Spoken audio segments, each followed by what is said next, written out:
Hey everyone, welcome back to another Diablo 3 video. In this video, I'm going to go over the Ina Mystic Ally build for the Monk. So there's different variations to this build. There's T16 normal rifts, then there's like a different bounty variation, and then there's also GR speeds and GR solo push build. As far as the bounty build, it's similar to the T16. However, you can end up using raiment two-piece in there for the dash and all that, but for me specifically, I'm too lazy, so I just stick with the T16 build for even if I want to run bounties. It's just, to me, it's such a minor difference, it doesn't matter to me. So in regards to bounties, feel free to tinker with that however you want. So with that being said, I will only be going over the T16 build for key farming and the GR speed build for this set.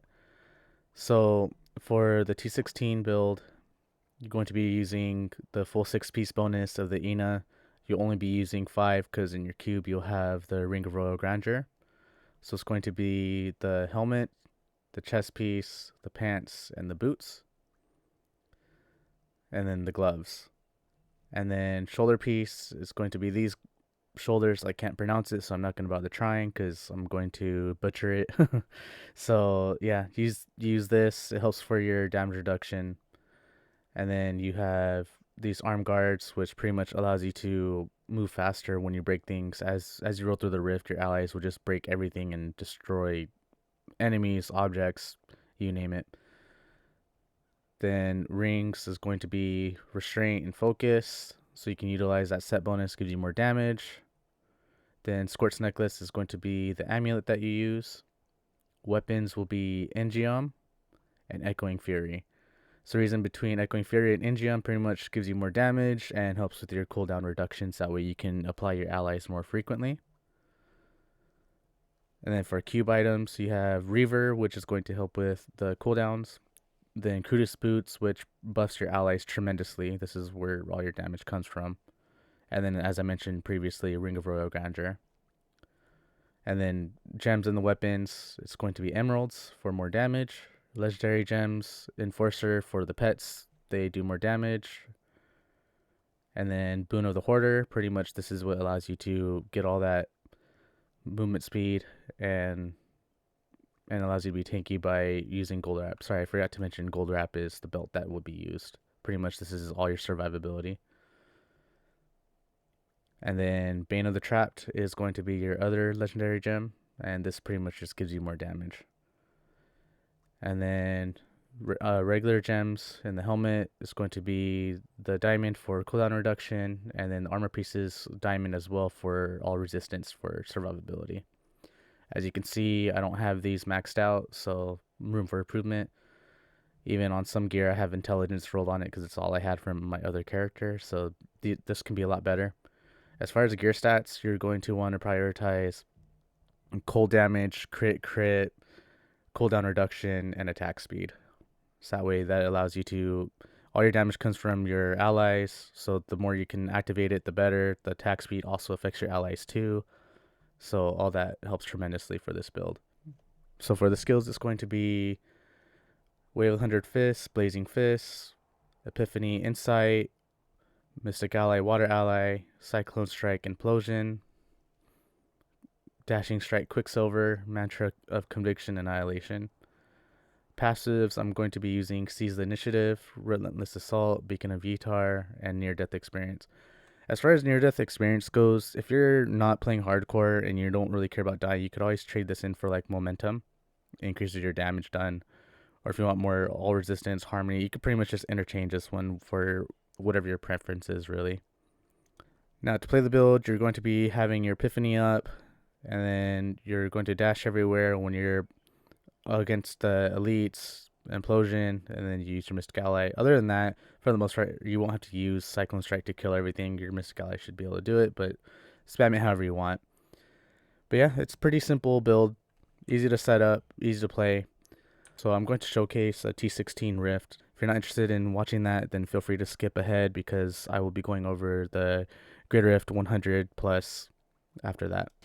Alright, we're in the Rift. I'm going to use my Epiphany.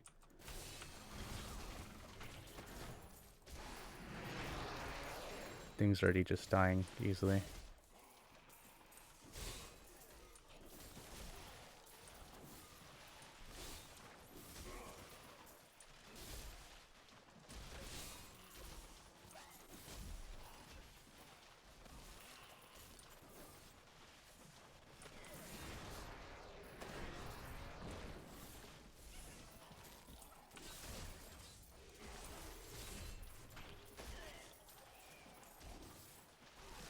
This is a bad rift.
There you go. Pretty easy. It was a bad rift, but still relatively quick. Alright, so I went over the T16 variation, so now this is going to be the Good Rift 100 plus variation. So it's going to still be the 6-piece ENA, but instead you're going to swap out some pieces. So instead of using these shoulders and these bracers, you're going to swap them out for the Auguild set, so you can get more damage. As you can see, I have intelligence on these. That's because I took these off of a different character. So ideally, you want this to be dexterity with different rolls. But like I said, I'm using what I got. And then you're going to be using Frostburn. This will increase the cold damage that you do with your allies. And then the weapon is going to be Ina's Reach, which is that Mystic Ally damage bonus. And the overall damage is pretty nice. So it's going to help. You will be wearing the Crudus boots this time. And in the cube will be Bindings of the Lesser Gods. It's going to increase your damage done. And then Engium is going to also be used. That's going to help with the cooldown reduction. Scorched Necklace stays the same. Focus and Restraint stays the same. Everything stays the same except you will be switching out the Boon of the Hoarder for Bane of the Powerful. So see, I used Boon of the Hoarder earlier. Now I'm using Powerful. And then Emerald in the weapon. Everything else stays the same. As far as skills, it's all going to be the same. The only thing that I changed was I took off the mantra and put Serenity Ascension on there instead. And then instead of near death experience, I'm running with momentum.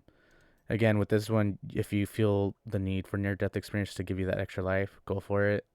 Otherwise, you could choose momentum, unity, harmony, whatever works best for you. It's all preference, really.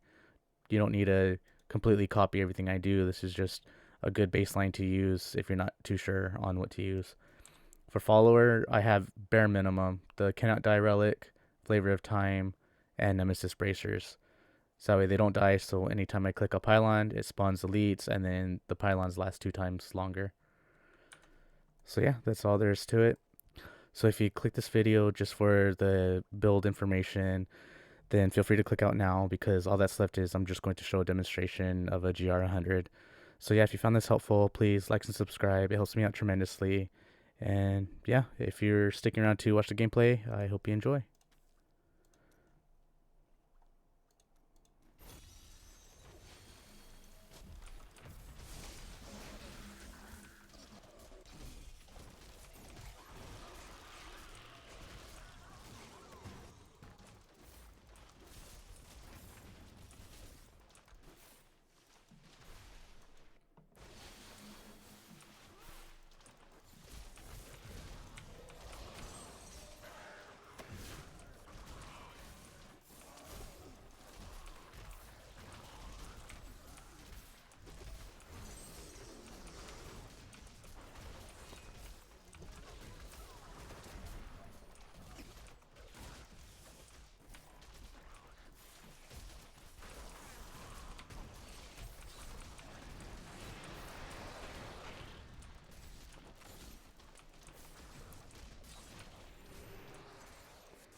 This is a bad rift.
there you go. 2 minutes 16 seconds, tier 100, and I didn't play that as good as I could be.